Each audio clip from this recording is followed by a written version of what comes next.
জুলাইয়ের বৈষম্য বিরোধী আন্দোলনে মৃত্যুর ঝুঁকি নিয়ে শিশুরাও ছিল রাজপথে। এমনই একজন ষষ্ঠ শ্রেণীর ছাত্র আবু হুরাইরা। রাজশাহীর মিরপুর 13 নম্বরের গুলিবিদ্ধ এই শিশুর জীবন এখনো শঙ্কায়।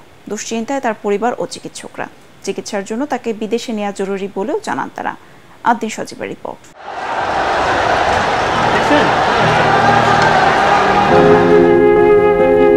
ওই জায়গাটার মধ্যে বিজিবি, পুলিশ, ছাত্রলীগ একসাথে জড়ো হয়ে খালি গুলি করছে একটানা।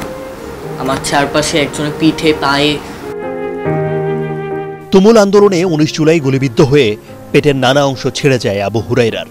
সেদিন মিরপুর 13 নম্বরের মূল সড়কে মুহূর্তেই পড়ে গেলেও পরে বাসায় ফিরেছিল সে। যারা গুলি খাইছে তাদেরকে রাস্তা থেকে উঠায় কই নিয়ে গেছে জানি না। আমি ওই জায়গাটা থেকে সরে গেছিলাম। আমি এখানে ধরে, যেখানে গুলি লাগছে এই জায়গাটা ধরে একটু অন্য রোডে গিয়ে ওইখানে যে পড়ে গেছি।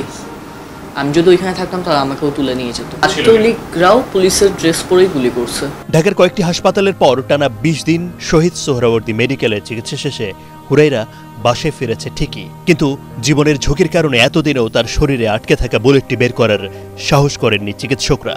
পুরো পেটটা একেবারে ঝাঁঝরা করে ফেলছে। ওর পাকস্থলীতে তো গুলিটা প্রথমে ঢুকেছিল, ঢোকার পরে পাকস্থলী নাড়ি ভুড়ি সব ছিঁড়ে ফেলছে।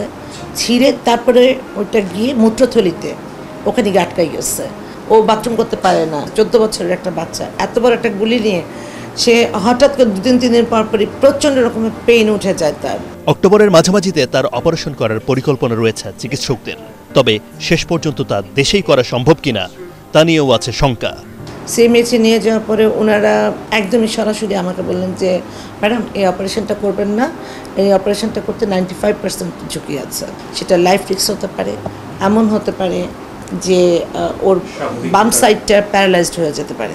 অবশ্যই সরকারের দৃষ্টি আকর্ষণ করবো যে যদি বাইরে নিয়ে যাওয়ার দরকার হয় তাদেরকে বাইরে না নিয়ে যাওয়া হোক।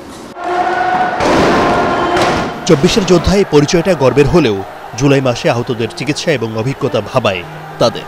ওনার অভিনয় দেখে আমি অবাক হয়ে গেছি। আমি বললাম যে আমার ছেলে ও গুলিতে এখনো বের করা হয়নি। উনি সাথে সাথে তখন ডাক্তারের দিকে তাকিয়ে বললেন যে গুলি এখনো বের করেন নাই আপনারা? ডাক্তার সঞ্জু উনি বললেন যে না, এখনো গুলি বের করা যায়নি, গুলি বের না করলেও চলবে।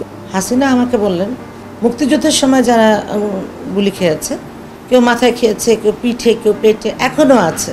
কিভাবে উনি এই কথাটা বলেন, মানে শরীরে বুলেট নিয়ে থাকা যায়। দেশে ফেরায় নিয়ে এসে ওনাকে যেভাবে শাস্তি দেওয়া দরকার।